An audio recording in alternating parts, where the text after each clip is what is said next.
Buenas tardes, señoras y señores. Bienvenidos al Salón Príncipe de Asturias del Centro Asturiano de Madrid. Es una satisfacción muy grande contar con todos. Hoy es un día efectivamente malo para organizar un acto de este tipo, porque como he sabido, me parece que empieza a las 7 el partido, ya ha empezado 8. A las 8. Ah, bueno. Entonces igual nos da tiempo a ver partes significativas. Tenemos 5 minutos. Y por supuesto deseamos que gane España. Además se juega bastante porque creo que es el pase a octavos de final, ¿no? Bueno, si pasa. Sí, Si pasa. si pasa eso, pero confiemos en que sí, que vaya todo bien, aunque es importante salir, pensamos, con espíritu ganador, ¿no? Yo creo que eso es fundamental. Bueno, pues muchas gracias por acompañarnos en un acto además tan cultural, tan entrañable como este, ¿no? Estamos encantados, Rodrigo, muchas gracias por en fin, acudir con tu generosidad a hablarnos de este tema del que sois especialistas y además de larguísima trayectoria y muy fecunda. De manera que esto vaya por delante también a los otros intervinientes. De hecho, hemos pensado, yo por lo menos, en que vayamos bajando para que luego suban otros, porque si no, no cabemos con la pantalla, ¿no? De manera que muchas gracias. Y siguiendo la costumbre, pues voy a presentar un poco al presentador, que es el general Ramos, don Francisco Ramos Oliver, y bueno, pues decir que como presidente del Centro Asturiano estoy realmente encantado de que se presente un libro como este, tan voluminoso, fruto de un esfuerzo investigador ímprobo, Cueva de Tito Bustillo, Ribadesella, Asturias, con 4 autores, Rodrigo de Balbín Berman, a mi derecha, José Javier Alcolea, Manuel Alcaraz, están por aquí, ¿no? Sí. Manuel Alcaraz, ¿quién es? Muy bien, muchas gracias. Y Primitiva. Enhorabuena a los 4, porque quizá Armando deberías hacer, si no se nos cae, alguna foto también con el libro.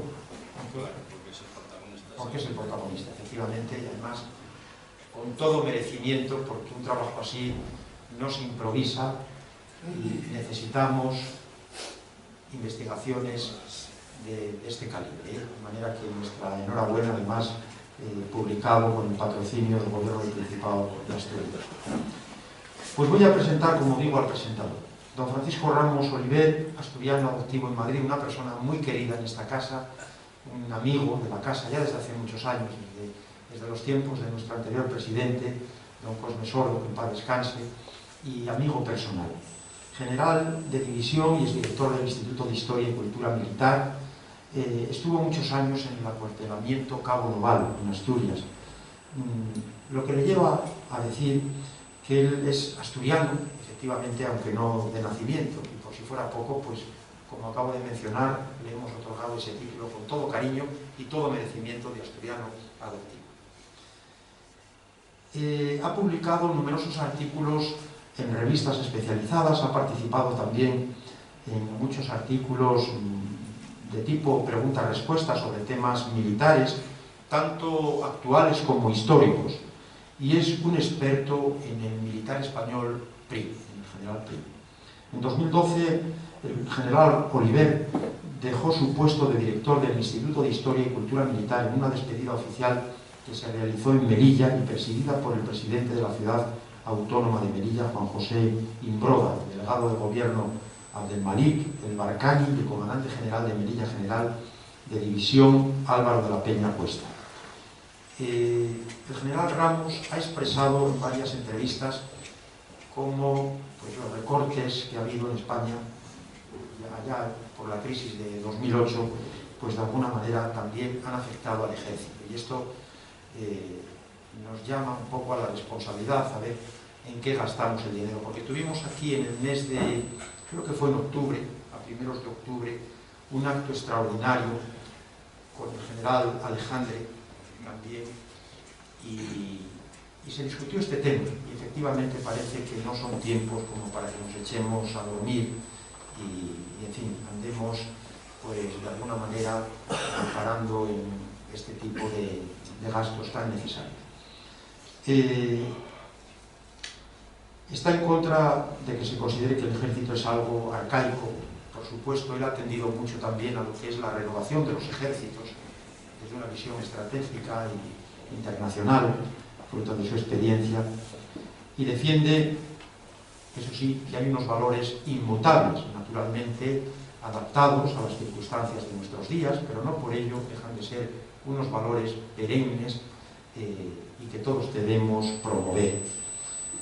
Aunque el ejército, como la sociedad misma, no digamos en este tiempo tan tecnificado, pues estamos en permanente evolución.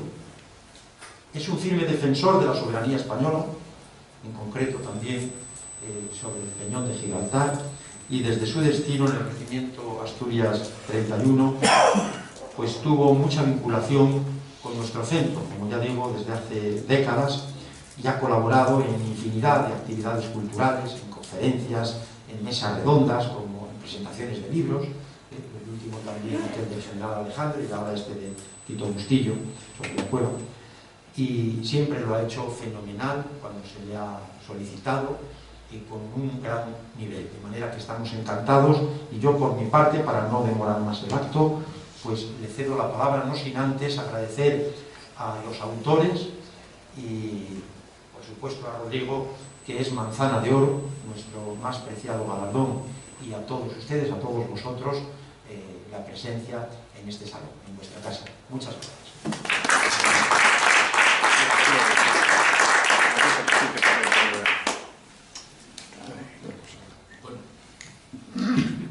Muchas gracias, presidente, Valentín.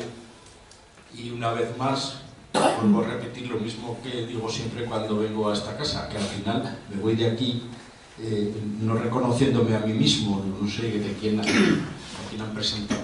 Entonces, bueno, pero muchísimas gracias, el cariño por supuesto es mutuo. Bien, lo que nos trae aquí, y bueno, y otra cosa que va a pasar, y es que al final el presentador acaba ocupando más tiempo que los presentes.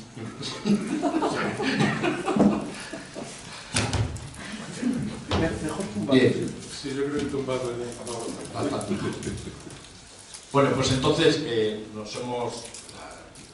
Bueno, en primer lugar darles las gracias porque ha habido un momento en que creíamos que no íbamos a estar ni los ponentes, o sea, pero afortunadamente estamos todos los ponentes y alguien más, y entonces muchas gracias en primer lugar porque la tarde está bastante fría y además está el partido de fútbol y bueno, pues vamos a tratar de ser breves para que alguien todavía pueda llegar al segundo tiempo por lo menos. Bueno,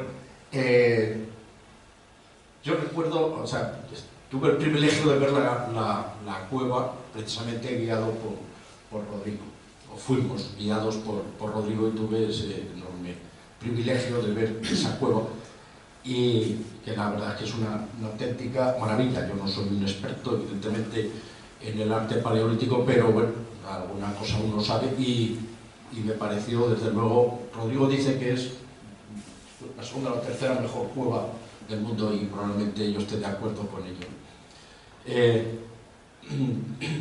Perdón. La verdad es que, bueno, como estoy diciendo, es una magnífica cueva.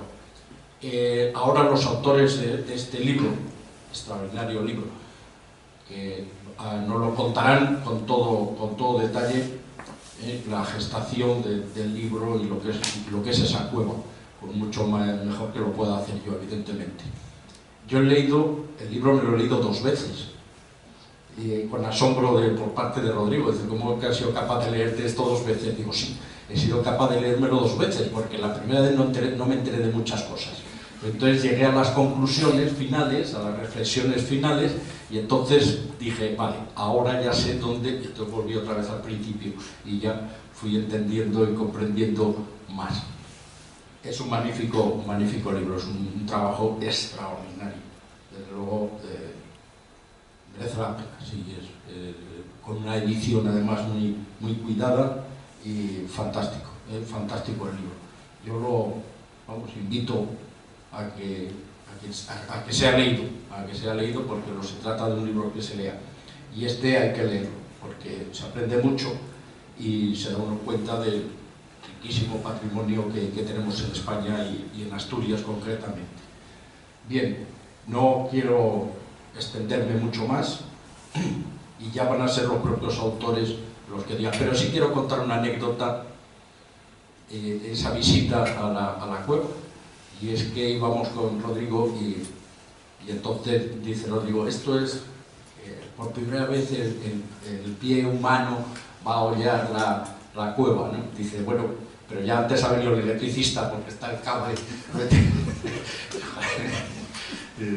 Dice, por primera vez el ser humano va a pisar y ya está el cable del electricista, después el electricista ya para, ya ha venido antes.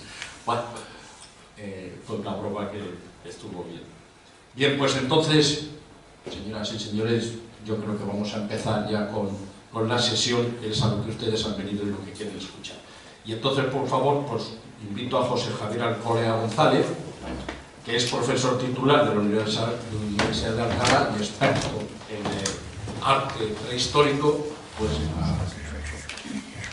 le cedo la palabra.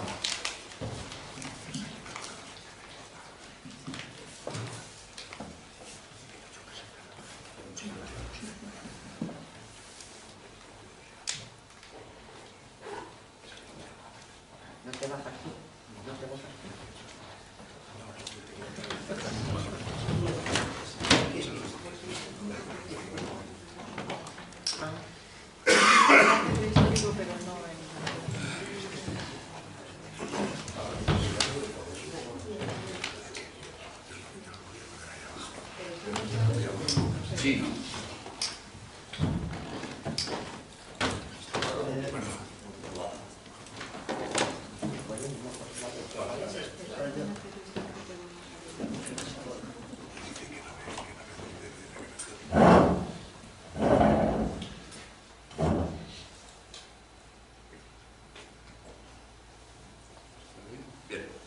Bueno, buenas tardes a todo el mundo. Muchas gracias por su asistencia en un día tan difícil como nos están diciendo. Bueno, yo voy a hablar como miembro del equipo redactor de esta obra. Hemos decidido hacer un pequeño reparto de papeles para que la cosa se entienda mejor. Y a mí me ha tocado presentar un poco el espacio exterior de Tito Bustillo, no la cueva de Tito Bustillo. Y lo que quiero es que se entienda un poquito que la cueva de Tito Bustillo es un gran monumento excepcional, como bien dice Rodrigo, pero que tiene un espacio donde se enmarca perfectamente. Y ese espacio es el macizo de Ardines. El macizo de Ardines es una formación geológica caliza, calcárea, como tal. Es una formación geológica que es asiento de muchas cuevas, muchos abrigos, muchas oquedades, y esa comarca, esa pequeña región, que en realidad, ahora lo veremos, es simplemente el valle del río San Miguel. Vamos a ver si esto funciona bien. Bien, vamos a ir viéndolo aquí en una fotografía aérea.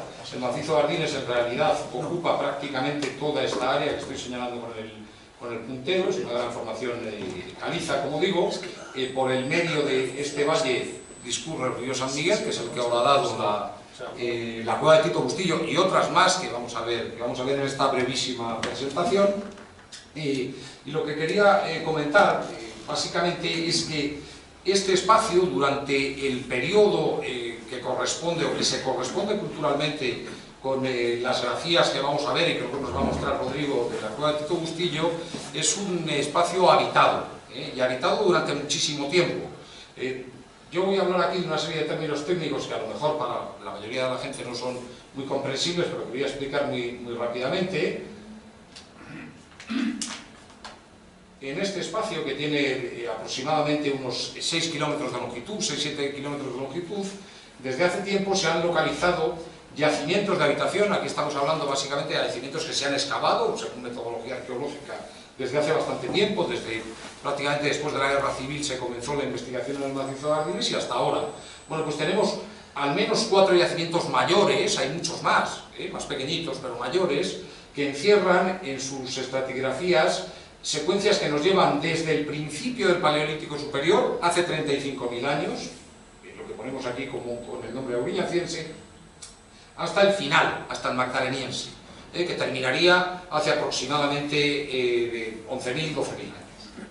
En esos 25.000 años, todo el macizo de Ardines estuvo habitado por toda una serie de gentes que han dejado restos de su vida en los abrigos y en las entradas de las cuevas, pero nos han dejado también restos de su ideología pegadas a las paredes de esas cuevas. En realidad, Tito Bustillo es eso. Es un gran yacimiento en el que esencialmente vemos el desarrollo de unas decoraciones que se escalonan, no lo sabemos exactamente porque la cronología prehistoria y sobre todo en el arte prehistórico es bastante complicada y bastante difícil de aquilatar exactamente, pero que se escalonan a lo largo de esos prácticamente 25.000 años de curso temporal en la zona. Bien, aparte de eso, vamos a ver si conseguimos. Como he dicho, no solo tenemos los restos de los hábitats o de los yacimientos en las entradas de las cuevas y en los abrigos, sino que esas gentes dejaron, aparte de la cueva de Tito Bustillo, en otros lugares restos gráficos relativamente importantes. Y además me sirve para que vayamos presentando la cueva y el libro de una manera diacrónica con respecto a la propia investigación, porque en realidad quizá lo último que se incorpora en la historia de la prehistoria arqueológica o de la arqueología prehistórica del macizo es la propia cueva de Tito Bustillo. Todos los yacimientos anteriores, o prácticamente todos los que voy a presentar aquí un poquito por encima, se conocían antes o ligeramente antes. Por lo tanto, es una especie de preparación previa a lo que vamos a ver después.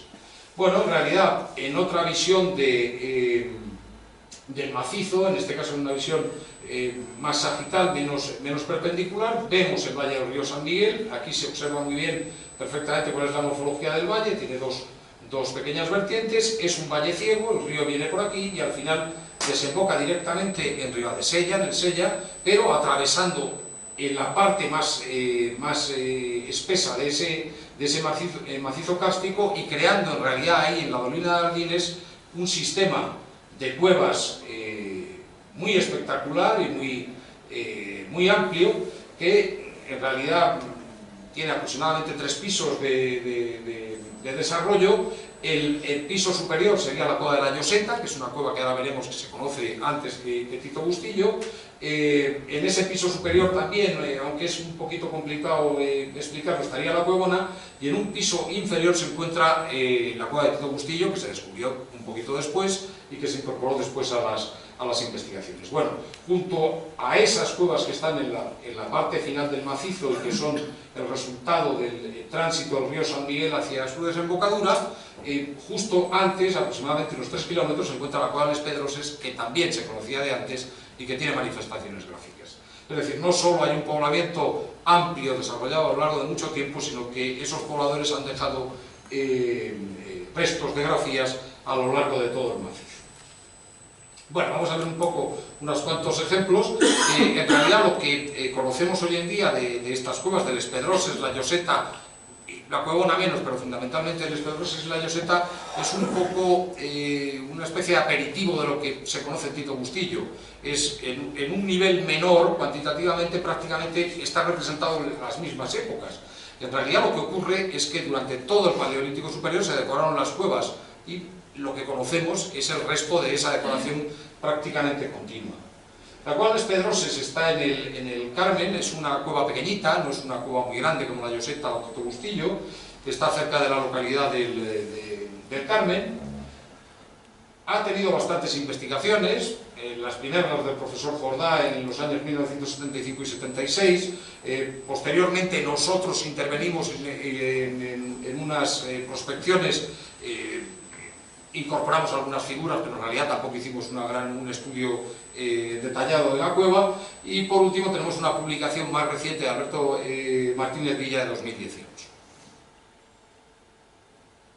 Bien, en realidad en la cueva, desde el punto de vista gráfico, lo que tenemos son 2 series de grafismos muy bien diferenciados. Los especialistas somos capaces de diferenciarlo pues, a través de la concentración de dataciones, análisis estilísticos que se han hecho en estas cuevas y en otras muchas. Tenemos un cierto corpus comparativo que nos permite con una cierta facilidad discriminar eso. Bueno, en realidad lo que tenemos en la cueva de Les Pedroses es algo que se va a repetir en Tito Bustillo también, aunque en Tito Bustillo de una manera seguramente más desarrollada y más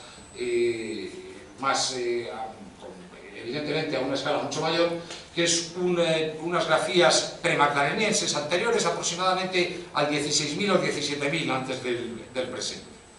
Y las demás son o corresponden a fases del magdaleniense cantábrico, del magdaleniense medio, aproximadamente hace 14.000, 15.000 años. Esa sería la cronología de lo que conocemos en Les Pedroses.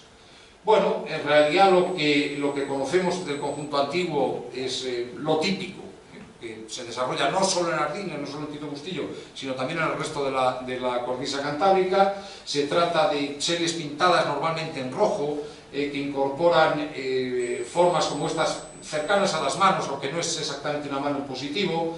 Hay series de puntos, discos, etcétera, muchos elementos no figurativos o de tipo geométrico, y algunas figuras como esta, que es muy interesante, que es un antropomorfo, seguramente tocado con una especie de capa o de elemento de disfraz, que está pintado en la zona de conexión con la galería baja de Les Pedroses. Bueno, en general, todo esto lo vamos a ver desarrollado en Tito Bustillo y nos sirve un poco de introducción a esa primera fase de lo que hemos llamado cueva antigua de Tito Bustillo.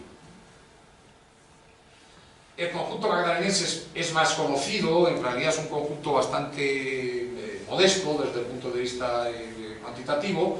Se concentra en una zona media de la cueva, concretamente en una serie de paneles, un par de paneles que están un poquito por debajo de la altura de la mano de un humano actual, y en realidad lo que tienen son figuras diseñadas en tinta plana roja. Aquí vemos la fotografía y aquí vemos un calco rectificado por otra parte por alguien que está en la sala, lo conoce perfectamente. Se trata de figuras que están pintadas y están grabadas también. Bueno, desde el punto de vista tecnotemático, etcétera, son representaciones claramente de cronología magdaleniense. Pues hace 15.000 o 16.000 años alguien entró, o un grupo humano decoró esta parte de Les Pedroses, siguiendo con una cierta continuidad gráfica lo que habían hecho antes otros grupos. Bueno, el otro gran yacimiento o conjunto rupestre de Ardines, junto con Tito Bustillo, es la cueva de la Lloseta. Les Pedroses lo podríamos llamar un conjunto menor, un conjunto cualitativamente muy interesante, pero cuantitativamente muy reducido. El caso de la cueva de la Lloseta es diferente. La cueva de la Lloseta tiene, por otra parte, un gran yacimiento de entrada, que ha sido excavado varias veces. No me voy a extender en ello porque no nos da el tiempo, e incluso sobre su contenido gráfico se han hecho más incursiones que en el caso de Les Pedroses. Aquí he marcado las más importantes, las de Manolo Mayo y Jordán en el 68 y en el 70, y luego la nuestra, que esa sí se acompañó con un estudio más o menos profundo de lo que teníamos sobre todo en la galería inferior de la Lloseta, y que fue publicado hace ya 15 años en una revista francesa de antropología.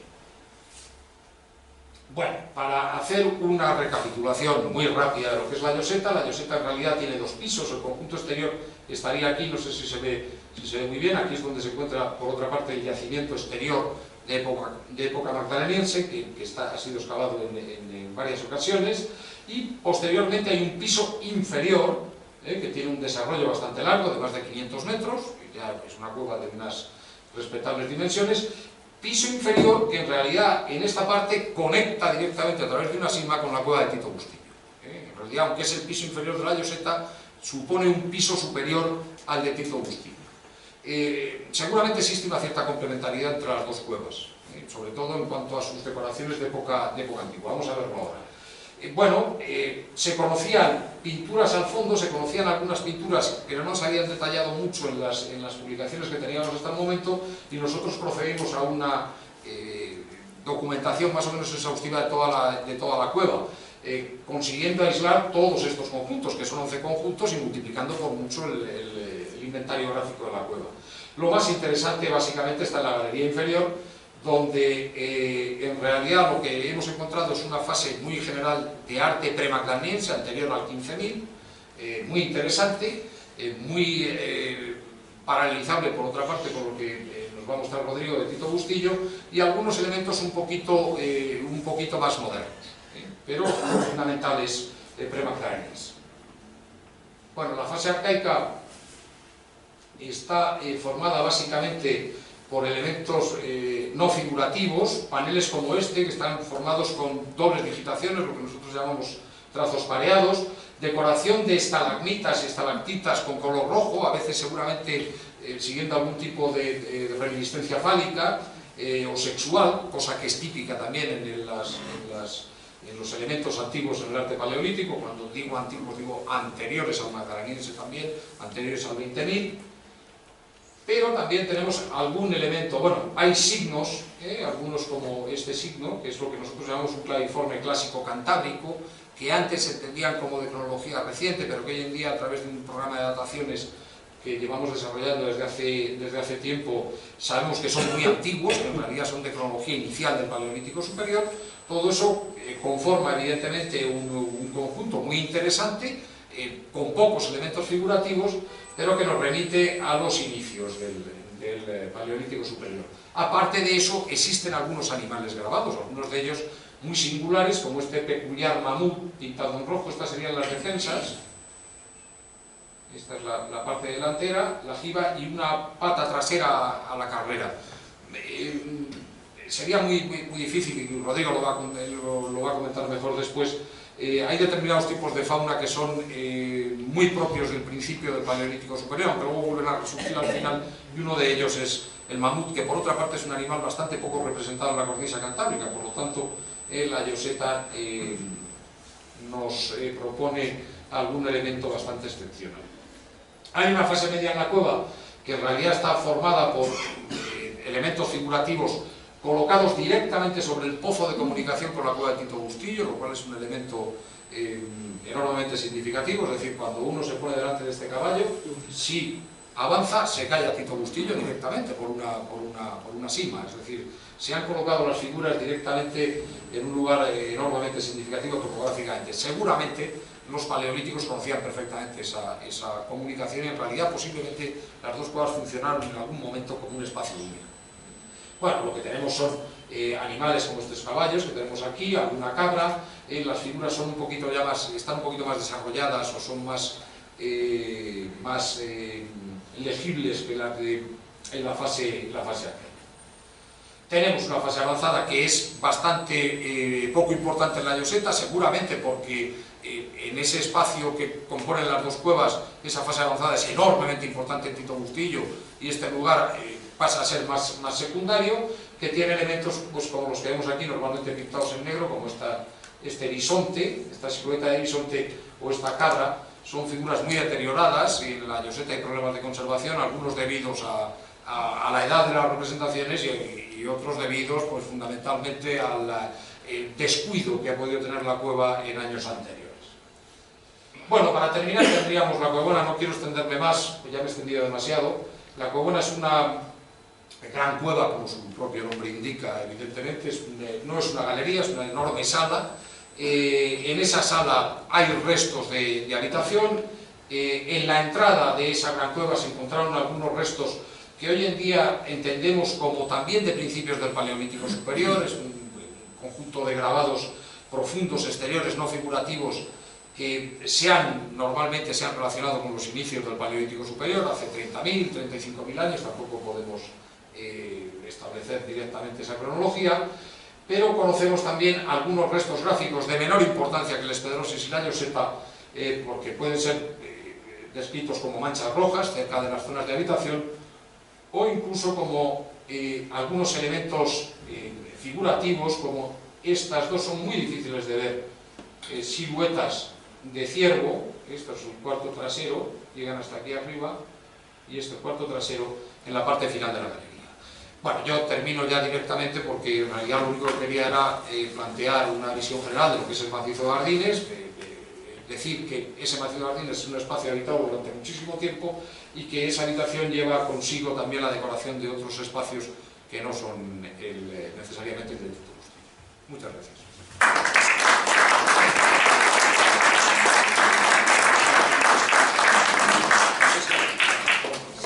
Mejor, porque si no nos vamos a entretener mucho. Pues muchísimas gracias, Javier. Muchas gracias por tu exposición, brillante exposición y además sintetizada muy bien y nos hemos entrado perfectamente. Muchísimas gracias. Por favor, Manolo, al estrado.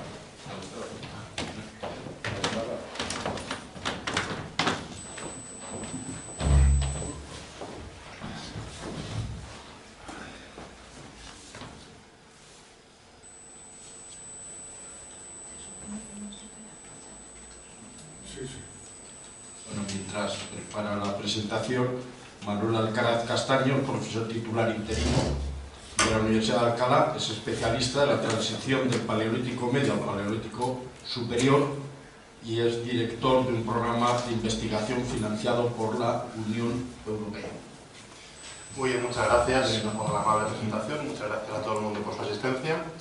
Bien, a mí me corresponde hablar de la parte que yo he aportado al libro, que es la parte más centrada en lo que consideramos clásicamente la arqueología, aunque arqueología es todo, las geografías son arqueológicas, pero yo me voy a centrar en los objetos, es decir, en lo que encontramos en las excavaciones y en las prospecciones en la cavidad de Tito Bustillo. Yo voy a entrar ya en la cueva de Tito Bustillo después de esta introducción que ha hecho Javier al macizo de Ardines más en general. Bien, lo primero a tener en cuenta es algo que Rodrigo lleva repitiendo muchas veces, porque es algo muy importante, y es que Tito Bustillo está decorada y tiene evidencias de ocupación humana y por tanto de actividades humanas de los grupos de cazadores-recolectores del Paleolítico Superior en toda su extensión. Aquí tenemos la planta de la cueva de Tito Bustillo, donde están representadas de manera sintética pues, las evidencias arqueológicas, tanto gráficas como de los restos materiales, de los objetos que encontramos, no solo en toda su extensión, sino también en toda su cronología. Ya ha dicho Javier que tenemos evidencias de actividad humana en todo el macizo de Ardines desde comienzos del Paleolítico Superior, y esto se constata igualmente en Tito Bustillo. Está toda la cueva decorada, en toda o en gran parte de la cueva encontramos evidencias materiales de actividades humanas, y ello ocurre durante una buena parte, si no todo, la extensión cronológica del Paleolítico Superior. Entonces lo que voy a hacer yo es mostrar cuáles son esas evidencias, y para ello voy a seguir un recorrido inverso desde la parte más profunda de la cavidad, que sería esta, pero donde primero encontramos evidencias arqueológicas. En este sentido es en la llamada calavera de los antropomorfos, de sobra conocida, cuyos representantes tienen ustedes aquí, que son los que forman la portada del libro y que seguramente Rodrigo mostrará después. Aquí tenemos una planta, una topografía de esa galería de los antropomorfos, donde encontramos una serie de elementos, en primer lugar, que tienen una cierta relevancia, porque son estos dos muretes que vemos aquí, que los ven ustedes aquí en la planta, aquí y aquí. No es habitual encontrar estos signos o estas evidencias arquitectónicas en yacimientos del Paleolítico Superior, y ello nos da una cuenta de la complejidad cultural y espacial, en este caso, que encontramos en la cueva. Y lo que encontramos aquí, más allá de esas dos evidencias, de estos dos cerramientos o muros que tapan esas dos oquedades en esta galería de la cavidad, pues yo aquí todavía no formaba parte siquiera del equipo de investigación, entré justo después de esto, si no me equivoco se hizo en el año 2000 o 2001, lo que se encontró aquí fue este amasijo de huesos y colorante, donde se hizo una datación de carbono 14 que nos dio una cronología muy antigua, una cronología auñaciense, que es esta primera cultura del Paleolítico Superior de la que les hablaba el profesor Alcolea, y que en fechas calibradas se sitúa entre 38.000 y 36.000 años antes del presente. Es una de las evidencias más antiguas, si no la más antigua, que encontramos en Tito Bustillo. Bien, más allá de esa frecuentación, insisto, muy antigua, en una zona muy profunda y no en la galería principal de la cavidad, las siguientes evidencias las encontramos, estas son más conocidas aún, son las referidas a los contornos recortados que se encontraron en esta zona de la cavidad, también en el año 2001-2002, que se componen pues, de esta serie de huesos hioides, que conforman estos contornos, estas cabezas de caballos, ya de cronología mucho más reciente, seguramente del Magdaleniense Medio, que han sido profusamente publicados, pero que convenía enseñar hoy también aquí, porque, insisto, dan buena cuenta de esa frecuentación, en este caso no relacionada, igual que lo anterior, no relacionada seguramente con evidencias de actividad, de hábitat.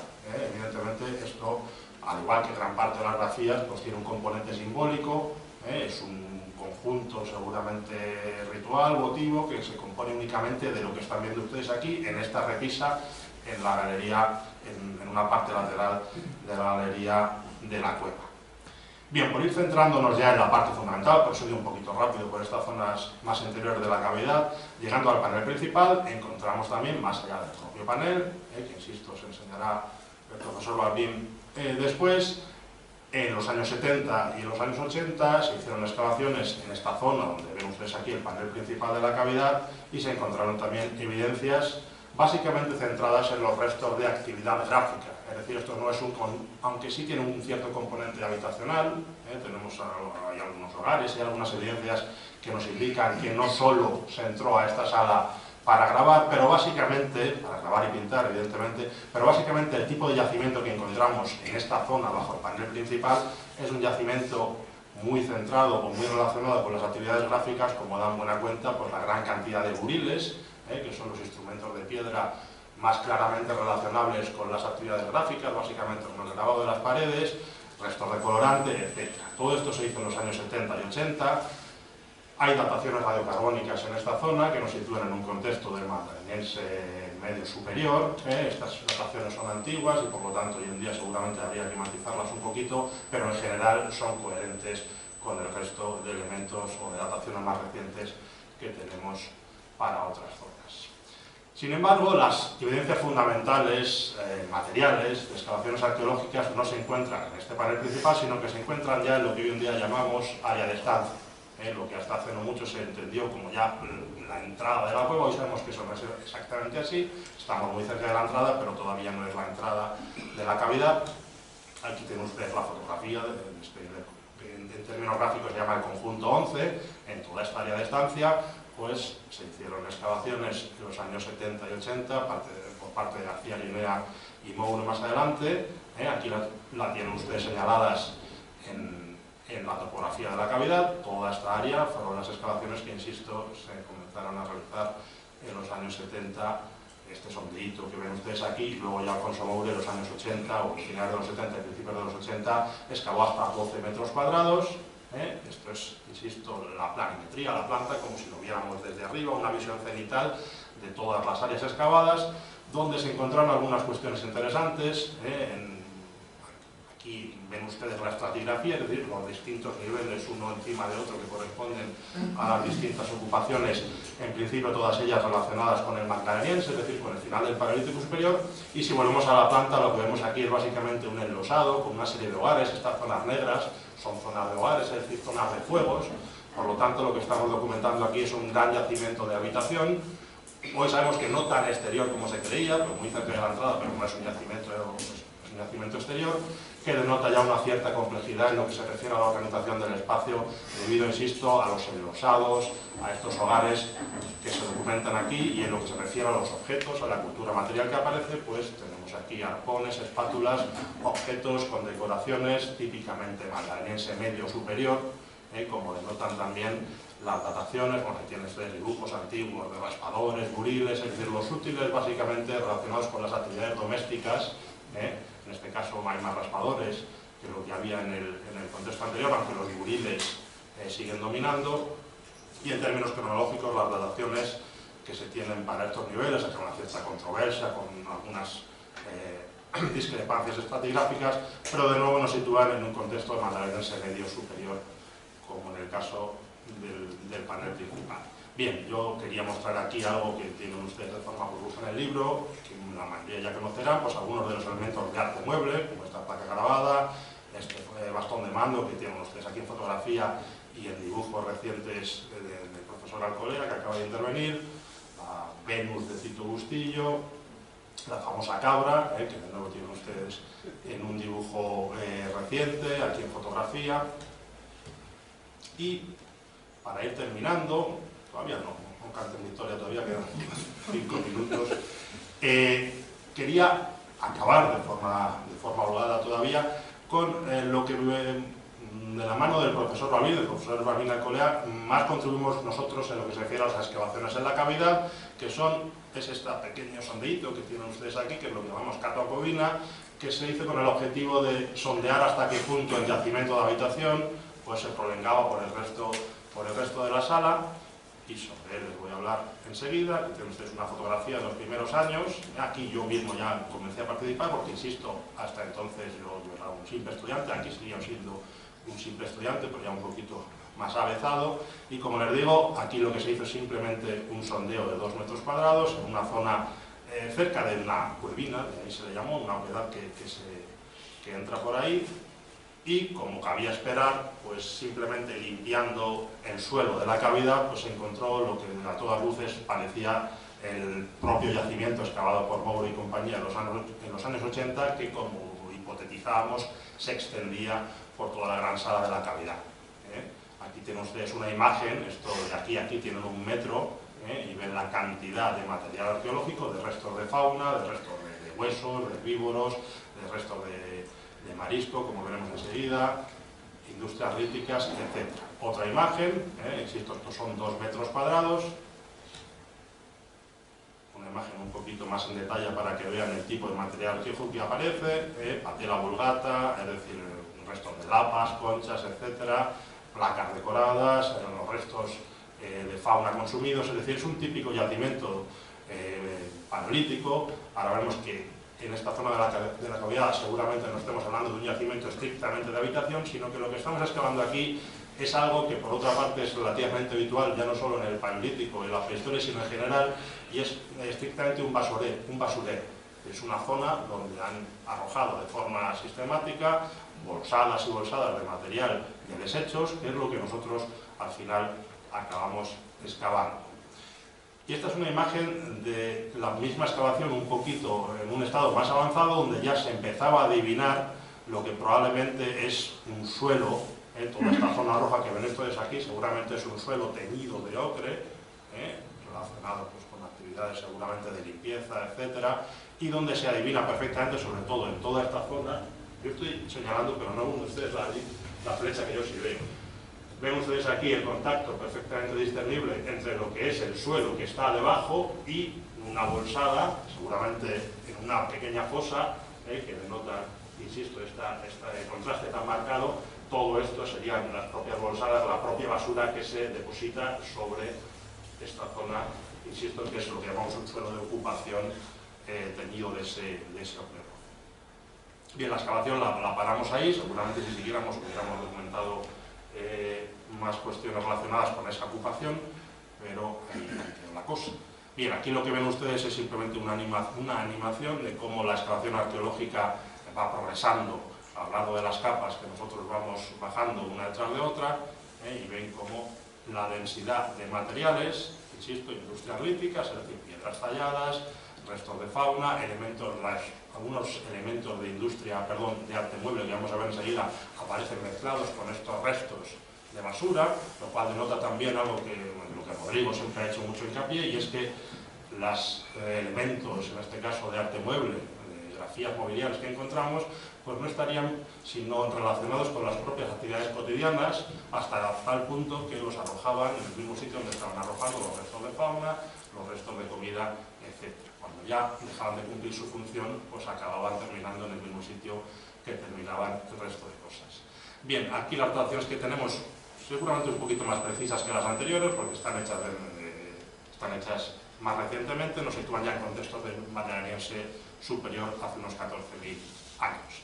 Bien, estas son ya estas piezas de arte mobiliario de las que les hablaba, estas ya excavadas por nosotros en esta cata Huevino de las que les acabo de hablar.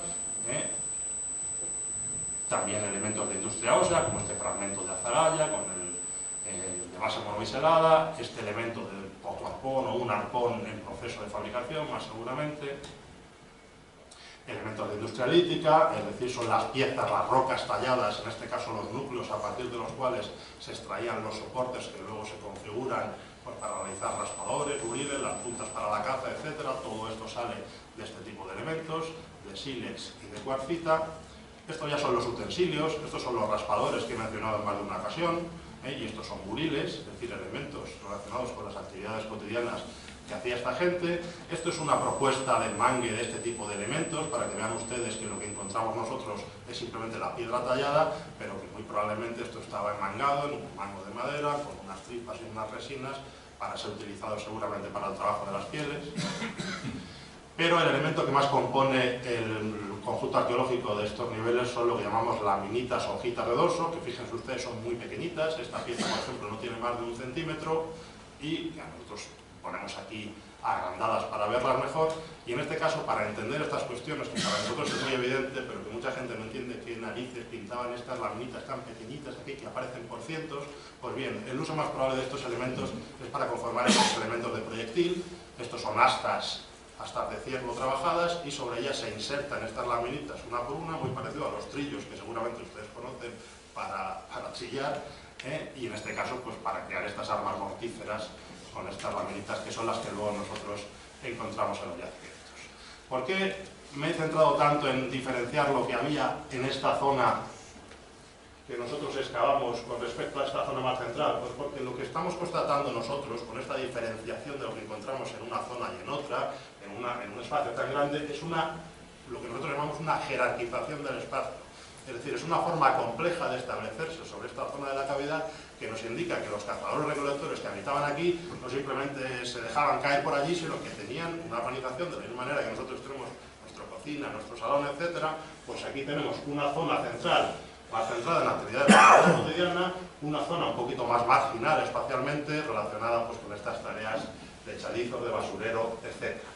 Y ahora sí, para terminar, hay una zona más que se conoció más recientemente, que es la propia entrada paleolítica, donde también hay yacimiento y que también contribuye a entender este gran espacio cavernario, que no solo se limita a esta zona de la entrada, sino que seguiría más adelante, pero que, insisto, nos está indicando una complejidad espacial en lo que se refiere a la organización de la vida diaria de esta gente.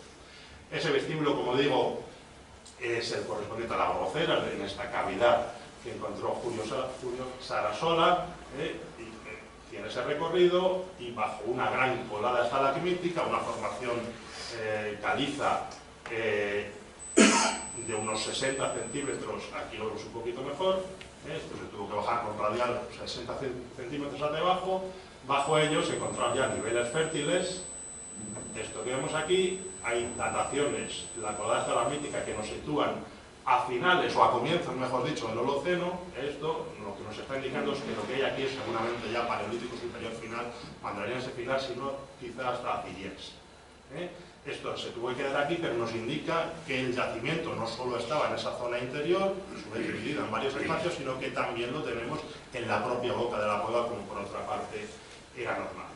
Y con ello terminamos entendiendo que, y esto en el futuro, pues seguramente otros grupos deberían contribuir a entender todavía más toda esta zona. Tenemos una zona de hábitat exterior, la zona interior y la zona periférica.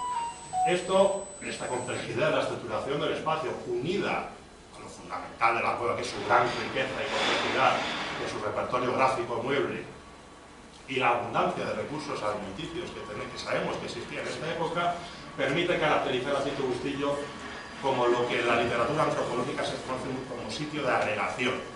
Es decir, es un lugar mayor, un concepto empleado por Rodrigo de Sagrada Corea en muchas ocasiones, que no es un yacimiento cualquiera, sino que es un yacimiento que muy probablemente funcionó como sitio en la que distintos grupos de cazadores-recolectores, probablemente, o al menos durante el mandariense, se agregaban provenientes de distintas regiones, y son esas evidencias de esas agregaciones las que encontramos y las que nos están permitiendo evidenciar esta gran complejidad espacial que tenemos aquí. Y quería acabar simplemente reflejando con estas imágenes a qué me estoy refiriendo con estos sitios de agregación. Aquí tenemos una representación de, en este caso refería a la Cueva de Lascón, no he encontrado nada parecido que pudiera ser más central de Tito Bustillo, pero esto es algo que los pueblos de cazadores-recolectores vienen haciendo hasta la actualidad. Esto es un potluck, que es una fiesta típica de cazadores-recolectores de la costa del Pacífico, que refleja este tipo de comportamientos que, por supuesto, salvando las distancias, no estoy diciendo que Tito Bustillo hicieran estos tótems, no estoy diciendo eso, pero simplemente era para acabar,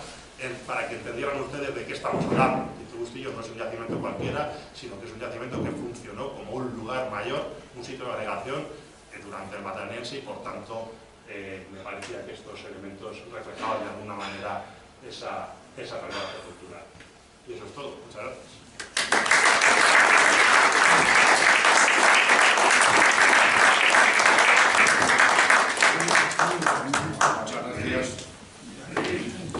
Muchas gracias por esta ponencia tan interesante y tan vista.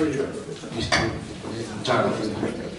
Bueno, y ahora tenemos en el Estado a Primitiva Bueno Ramírez, catedrática de Prehistoria de la Universidad de Alcalá de Henares y especialista en prehistoria reciente.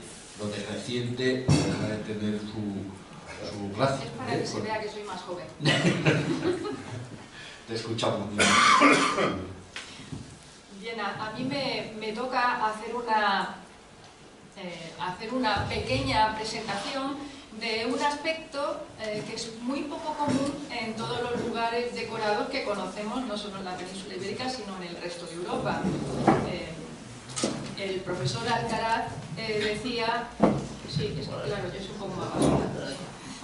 El profesor Alcaraz decía que Sillito Bustillo tiene muchísimos intereses como elemento singular, como cueva a nivel mundial de contenidos, de conservación y de datos interesantísimos.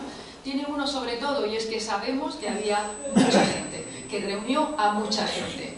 Pero lo cierto es que tenemos pocas evidencias de esas personas en algún momento, y por eso lo que llamamos la arqueología de la muerte, los arqueólogos, da datos muy interesantes al respecto.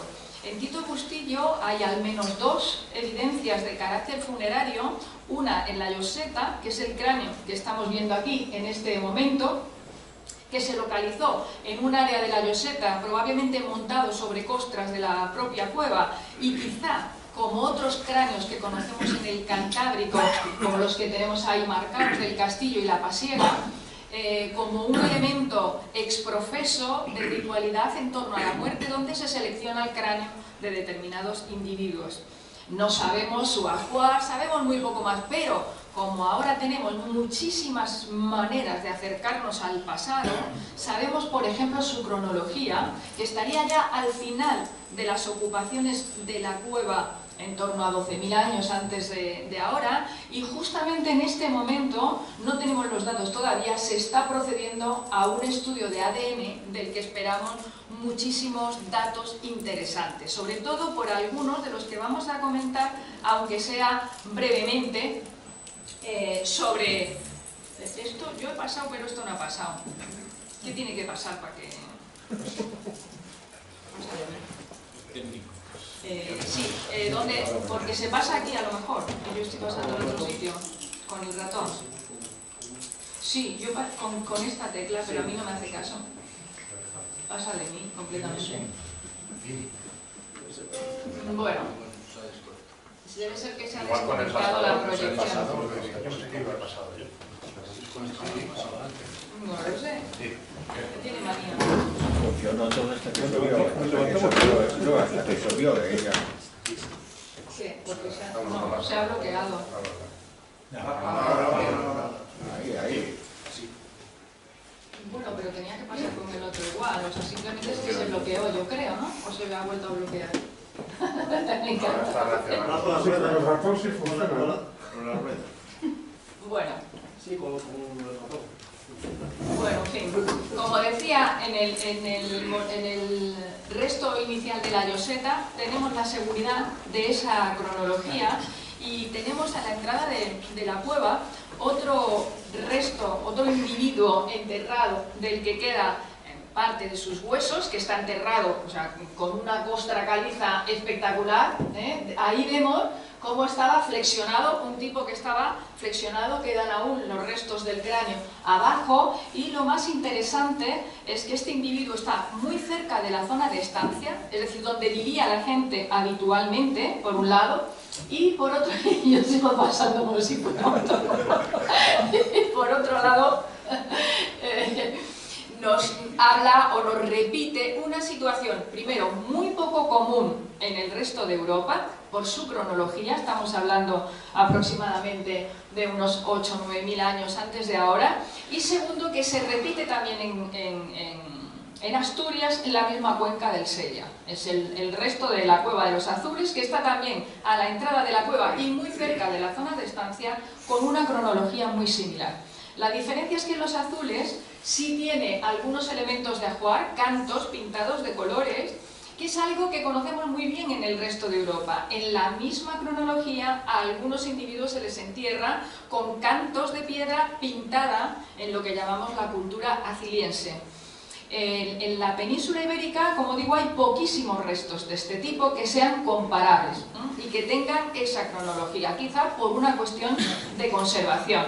Pero tenemos algunos muy cerca, en León, donde en la Abraña Arintero aparecen algunos individuos también en posición encogida, incluso bastante bien conservados los huesos, a veces sin nada de ajuar o a veces con algo de ajuar. Este tiene la suerte de que conserva mejor el cráneo que el que hemos visto de Tito Bustillo. Y como digo, a veces, en algunas ocasiones, tienen algo de ajuar. Que vamos a ver aquí un ejemplo.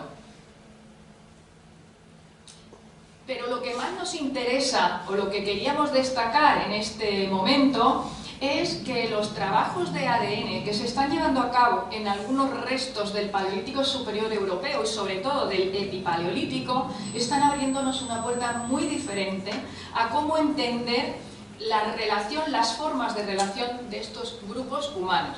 En la Abraña, los individuos de la Abraña, el equipo de la Lueza publicó en una de las revistas científicas más importantes del mundo los datos de ADN que permitían reconstruir un tipo con los ojos azules, los ojos claros y la piel oscura. Esto que en principio parecía, podía ser más o menos sorprendente, tenía aún varios puntos más sorprendentes. Por ejemplo, que parte de la genética de este individuo se anclaba en algunos referentes de la zona del centro del continente y por tanto que había relaciones entre los grupos humanos que ocupaban el sur de Europa y los grupos humanos que ocupaban el continente. Y lo más interesante en ese contexto, que parte de esa misma genética la estamos viendo en algunos individuos del Mesolítico de las Islas Británicas. Este es el hombre de Cheddar, que tuvo ahí, el dibujo, la recomposición, tuvo ahí algún tipo de infección en la mandíbula, que quedó ahí con la cara un poco tal, pero que igualmente tiene esos ojos claros, ¿no? Estos datos nos están abriendo la puerta a hacer reconstrucciones de los individuos humanos, a verlos como personas, a acercarse más a nosotros, y por eso tenemos un interés bárbaro en que los estudios de ADN que se están haciendo tanto con el individuo de la entrada como con el individuo de la lloseta nos permitan acercarnos un poco más a personas de un aspecto que no nos extrañaría que fueran como los de la Abraña Arintero en León, y que nos apuntaran a una evidencia, y es que todos los individuos que en ese momento vivían en Europa eran el producto de una mezcla a gran escala, y en este sentido bastante interesante para ver qué raíces tenemos nosotros de estos individuos de los que estamos hablando aquí y ahora. Yo lo voy a dejar aquí para dejar hablar algo al profesor Balbín sin que todo el mundo lo odie, porque ya va a empezar el partido y no vamos a terminar a tiempo. Muchas gracias.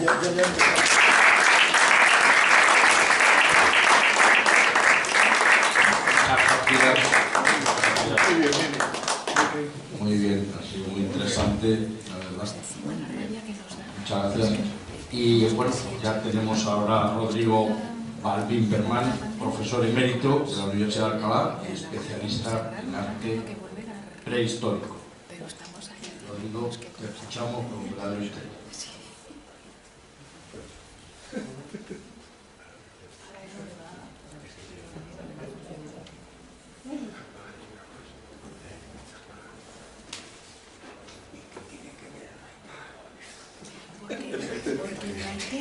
Porque la Fundación Carmina ha pagado la...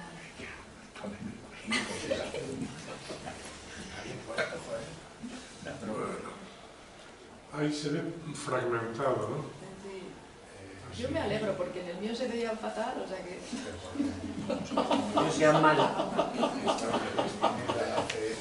No lo puede evitar, no lo puede evitar. Ahora. Bien. Bueno, mi turno es el final, entre otras cosas porque lo que yo voy a intentar aquí va a ser hacer una síntesis muy discreta de lo que se ha hecho en todo este conjunto a lo largo de muchos años, cuyos efectos finales son exactamente los que estábamos viendo. Esto es un trabajo de equipo, se ha hecho desde el principio con un grupo de gente diverso, amplio, abundante, voluntarioso y amistoso. Hemos conseguido, además de otra serie de cuestiones, llevarnos muy bien. Nosotros somos los autores físicos de esta obra, pero naturalmente esto reúne un compendio de elementos que provienen de muchos sitios diferentes y que han sido elaborados con cuidado, cariño y tiempo. Entre toda esta gente hay unos cuantos que aparecen en las fotos que yo siempre suelo poner porque me parece muy adecuado. Entre otras cosas hay que tener en cuenta una circunstancia que es muy importante. Nosotros somos el último relicto espiritual, la última reserva de Occidente que trabaja sin cobrar. Entonces todo esto es una elaboración científica gratia et amore que hacemos porque nos parece bien conocer, saber, aprender y mostrar lo que sabemos y aprendemos. Y además que nos sirve para valorar ese patrimonio que tenemos tan abundantísimo en España y que a veces se considera bien y otras veces se considera mal, otras veces no se considera en absoluto. Bien, entre toda esta gente que está aquí, que va apareciendo y no voy a tener en los nombres, inevitablemente hay arqueólogos, hay técnicos, hay químicos, hay de todo tipo de gentes que han ayudado a esta elaboración compleja, insisto, larga.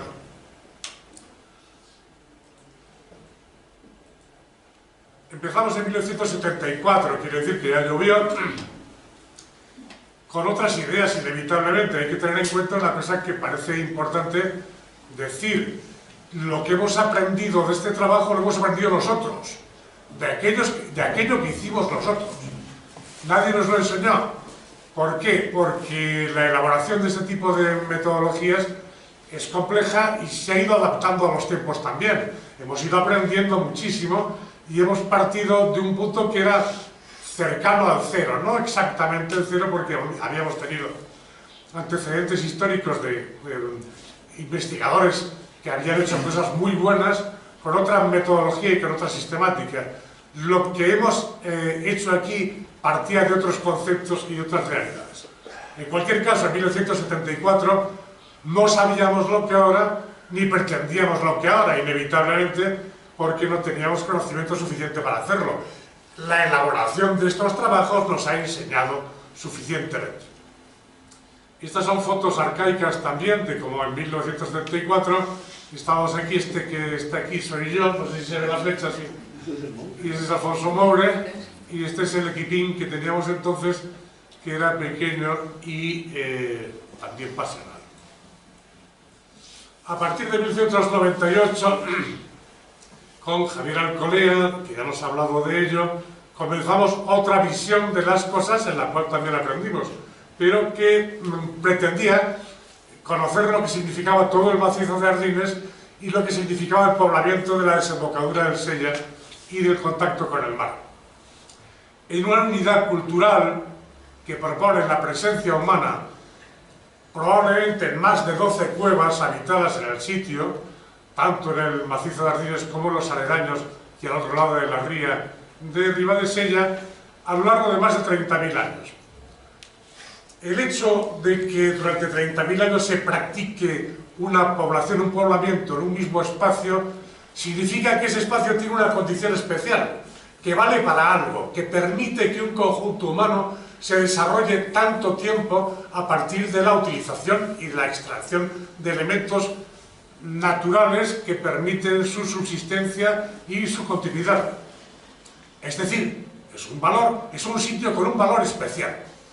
Se encuentra junto al mar, se encuentra en una zona penetrada por diversos elementos hídricos, ríos y semejantes, y que ha permitido durante mucho tiempo la pervivencia de un conjunto humano amplio. Siempre para estas épocas tan antiguas se proponía la existencia de individuos más o menos aislados, de grupos muy pequeños, con una escasa relación con el ambiente y con los demás.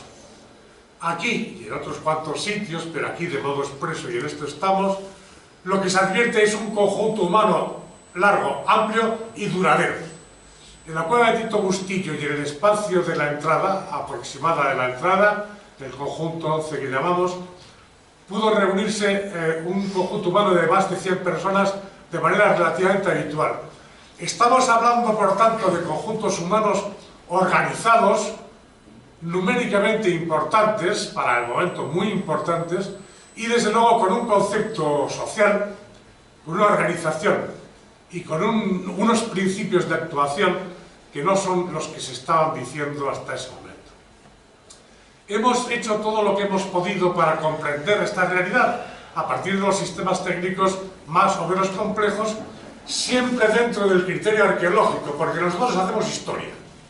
Y la historia la hacemos a través de la arqueología, ayudados por una serie de elementos muy importantes que nos permiten criticar u ofrecer argumentos críticos bien fundados, importantes y con una consecuencia, digamos, a su vez de importancia.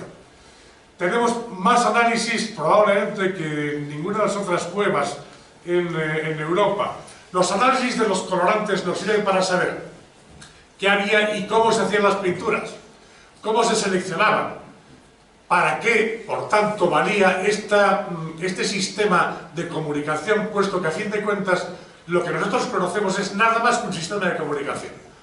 Se cuentan una serie de cuestiones que son importantes para el grupo a través de un vehículo que es un sistema de escritura, que no es el nuestro, pero que tiene unos contenidos significativos y unas fórmulas que son artísticas porque son bellas y porque tienen una composición compleja, pero que en el fondo son simplemente significantes de un principio de actuación, de un significado y de una ideología. Sabemos aquí de dónde proceden los pigmentos. Hay una cantera que no se obtienen, se extraen directamente. Y esos pigmentos después se aplican a las pinturas en diversos momentos, con la buena condición de que esas pinturas muchas veces poseen dentro de sí argumentos cronológicos importantes. Si poseen carbón, en el momento actual estamos consiguiendo fechas de pinturas de color rojo, que también tienen un poco de carbón, y a partir de una elaboración compleja llegamos a saber, digamos, el momento en que se produjeron, a partir de la existencia de carbón y de la utilización del carbono 14, del cual hemos obtenido 41 fechas, y de otros procedimientos como el uranio-torio, que es una fórmula más reciente que data haciendo un bocadillo siempre que es posible entre la pintura y los elementos de caliza que están debajo y los que están encima. A partir de eso lo que está en medio es lo que nos da la actuación. Hemos conseguido muchas fechas muy abundantes y una ambientación, por tanto cronológica, muy importante, más importante de lo normal. En esta cueva hemos conseguido, también descubrimos nosotros, un espacio determinado donde existía una figura femenina que está aquí plasmada, a un lado de una bandera estalagmítica y al otro lado un paisano de la época con un miembro viril muy grande y una piel probablemente de bisonte colocada encima, componiendo un coito sexual, uno a cada lado de la imagen de esta columna estalagmítica, perdón, de esta bandera estalagmítica.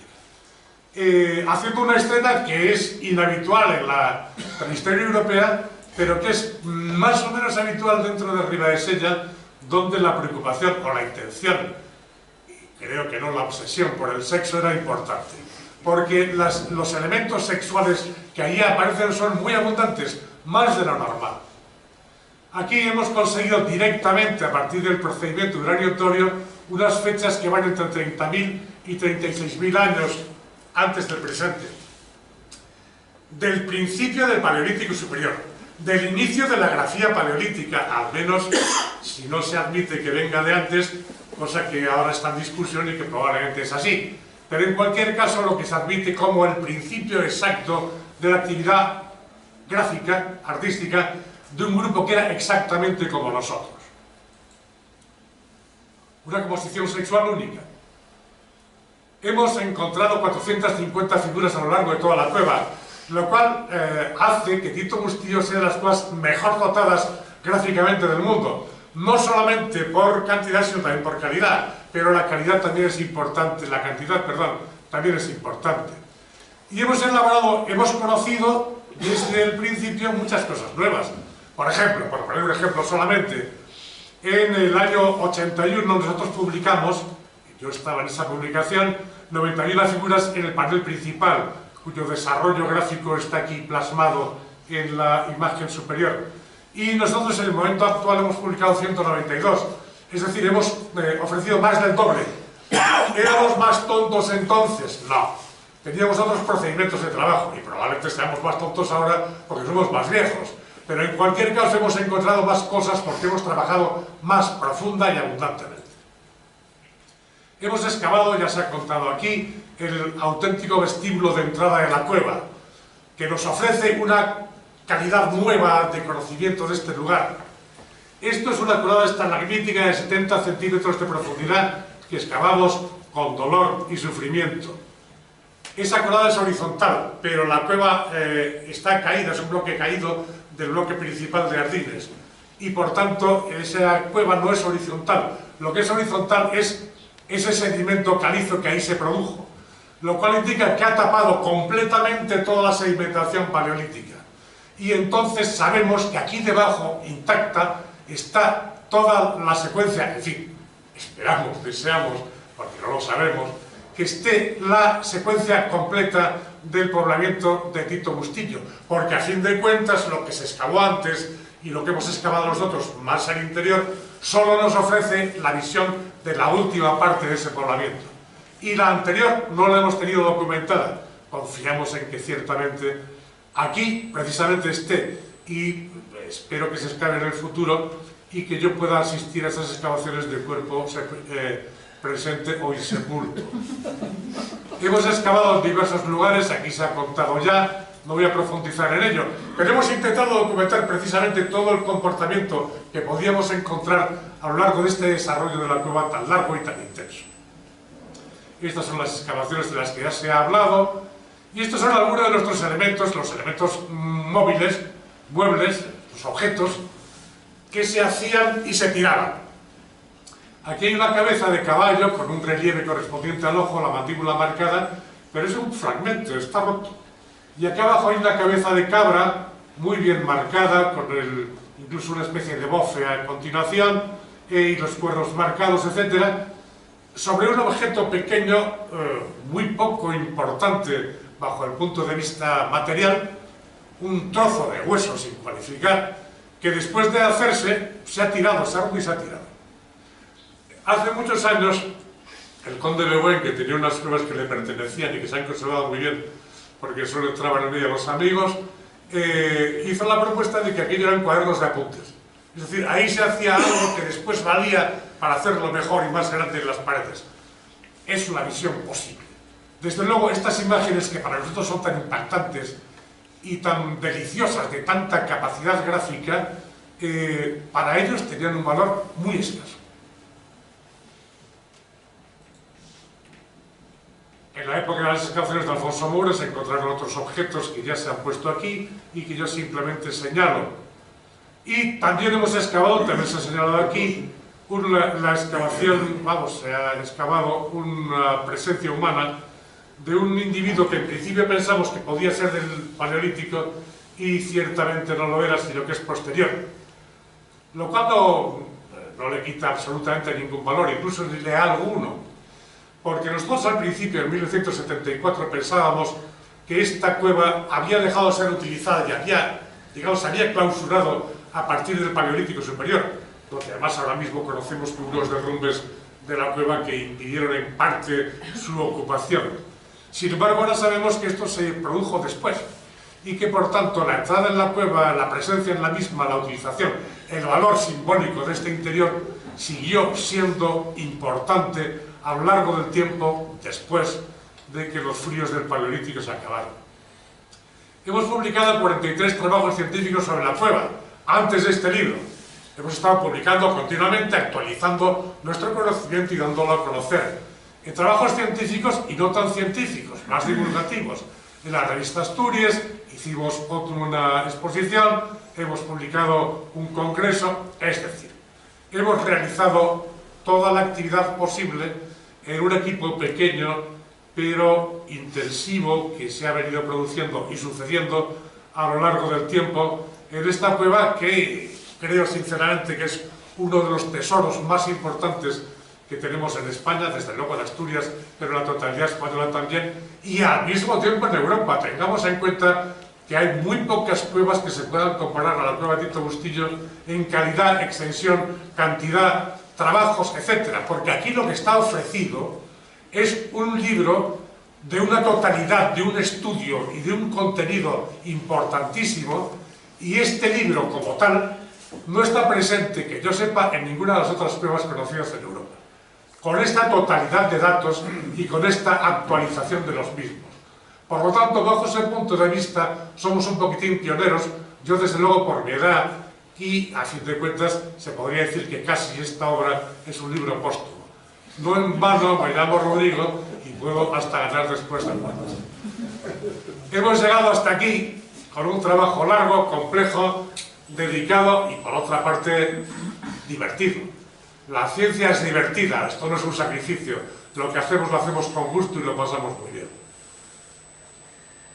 Tenemos una cueva publicada en su totalidad, lo cual es importante, nos ha ayudado habitualmente al principio el Ministerio de Cultura, después siempre la Dirección General de Cultura y Patrimonio de Asturias, y hemos tenido la asistencia especial de la Fundación José Cardín, por diversos motivos. El primero de ellos es porque tiene una fundación cultural que funciona muy bien. El segundo de ellos, que no es menos importante, es que José Cardín, Pepe Cardín y yo somos amigos desde la infancia, lo cual también ayuda, y ayuda, bueno, a asentarse también en un territorio que es el nuestro, porque para algo somos asturianos. Muchas gracias.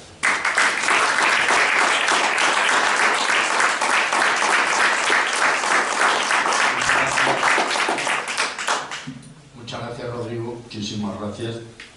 Bueno, ahora yo creo que sí me da tiempo, ¿verdad? No pasa nada. Si son capaces de haber aguantado hasta ahora. Por eso, un ratito más. Un ratito más.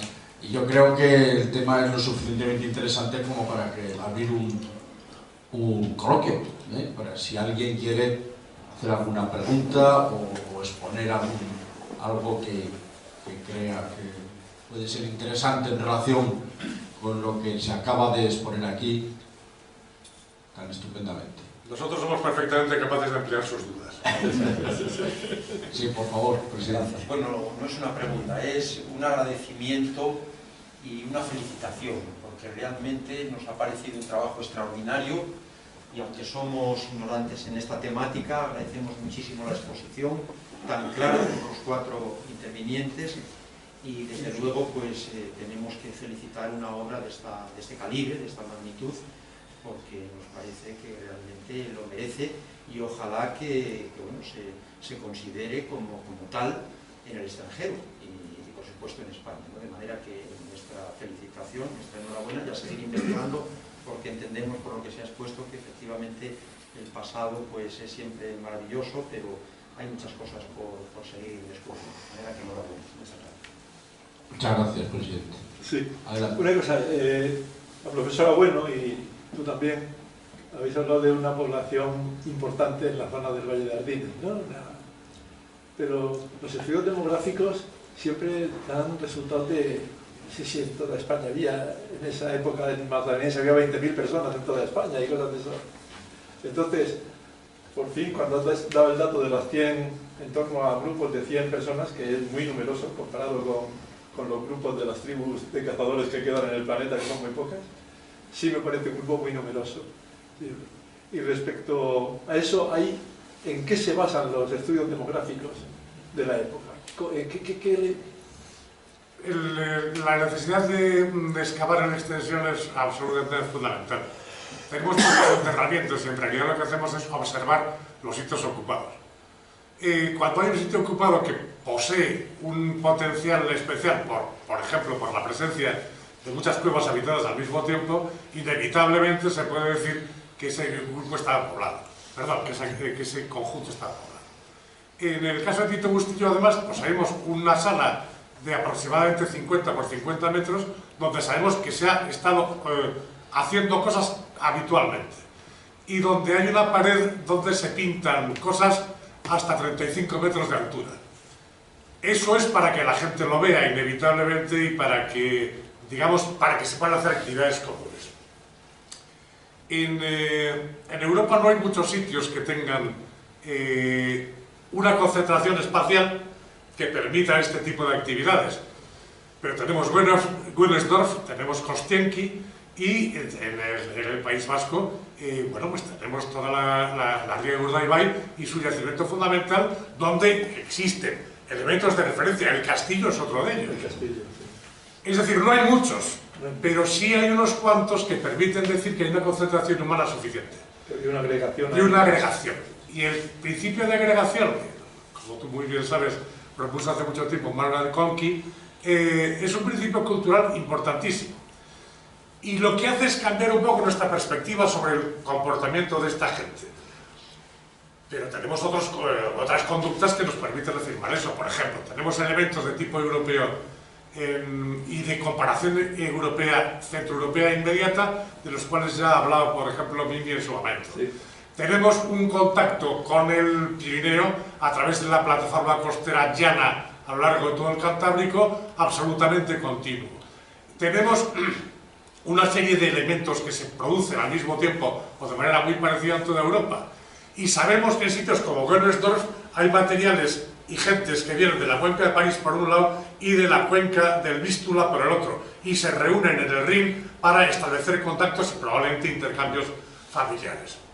Estamos hablando, por tanto, de un conjunto humano distribuido por toda Europa, lo cual también demuestra el ADN, pero que además se juntaban, se reunían, hacían cosas comunes y practicaban una cultura común. ¿Cómo se puede entender un arte rupestre similar de aquí a Siberia? Por relaciones. Hemos pensado que esta gente vivía aislada, apartada y que eran gente muy rara, muy difícil, que se llevaba muy mal con los demás, como si fueran de pueblo actual. No, no es eso. La relación es fundamental entre las gentes, es fundamental para establecer una cierta condición física, porque la endogamia finalmente es muy mala. En Asturias, desde el Paleolítico Medio, sabemos que los individuos masculinos vivían siempre en el mismo sitio y las mujeres venían de fuera. En el Sidrón. ¿Por qué? Es inevitable, es decir, es necesario para, digamos, para intercambiar y para vivir de un modo más razonable y para que la genética funcione. Bien. ¿Los sitios de reunión eran permanentes? No necesariamente. Lo que pasa es que en sitios como el macizo de Ardines, y no estoy contando las cuevas que existen al otro lado, que las conozco y las hemos visitado prácticamente todas, tenemos 12 cuevas habitadas al mismo tiempo. Amigo, ahí no viven 2 en cada sitio sin que se hable. Y sobre todo, además, hay espacios donde se pueden reunir. Lo malo es que al final, la cueva de Tito Bustillo solamente conocemos en la arqueología, digamos, material, el final de ese desarrollo. Y bueno, yo confío en que en el futuro la cosa se amplíe hacia atrás. Y luego hay dos cosas que son siempre para mí un misterio. Los pocos muertos del Paleolítico que hay poquísimos. No hay un solo esqueleto completo del Paleolítico superior en la península ibérica. Ciertamente hay muy poco, pero lo que hay bastantes restos. Hay una propuesta que hizo hace mucho tiempo el llamado Kov, un belga, que a pesar de ser belga era muy listo, que lo que propuso en ese momento era una cosa que se llamaba los muertos en movimiento. Y es que una parte importante de los restos cadavéricos importantes probablemente se llevaban de un sitio para otro y al final nos quedan fragmentos. Nos quedan pocas cosas. Bueno, nos quedan pocas cosas, pero en Tito Bustillo están todos los restos que aparecen en las excavaciones de Alfonso Moure, que son dientes. Nos aparece un muerto entero post-paleolítico, pero eso sí que estaba completamente entero, hasta que llegaron los aficionados asturianos y cuando se encontró se llevaron los restos como si fueran los restos de Santa Teresa, y otro resto bastante entero en la cueva de la Lloseta.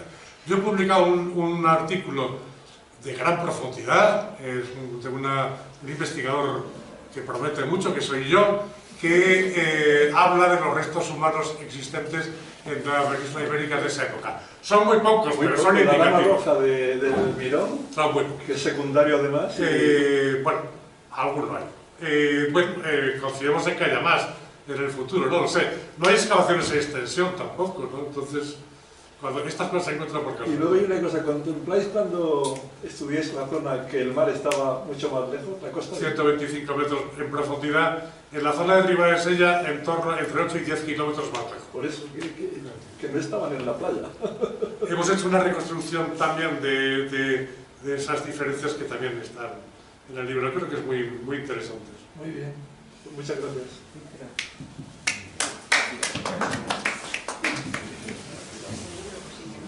Y oye, estoy de acuerdo contigo en que entre la segunda y tercera cueva. Bueno. Bien. ¿Alguien que tenga alguna pregunta que hacer o alguna inquietud? Yo una inquietud de Inquietud tenemos muchas. Aparte del fútbol.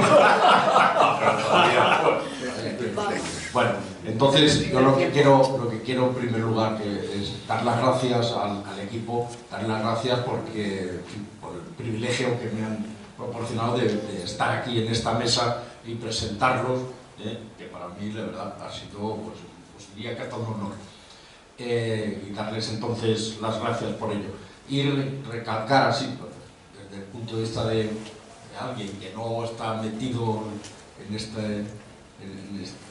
conocimientos, pues como de un tema árido, porque realmente es un tema árido, cómo lo han conseguido hacer sencillo, es decir, que nos lo han explicado de tal forma que hemos conseguido entender perfectamente algo tan para especialistas, para muy especialistas. Esto no está al alcance de todo ser humano, hay que estudiar mucho para ello. Bueno, y entonces, pues, darles las gracias. Yo sí tendría algunas preguntas, pero bueno, las dejaremos para otro rato. Así es que muchas gracias a todos, espero que hayan pasado un buen rato y que queden con ganas de dos cosas, de leer el libro y de visitar la cueva, que es de lo que se trata. Pues muchísimas gracias y que tengan una buena tarde.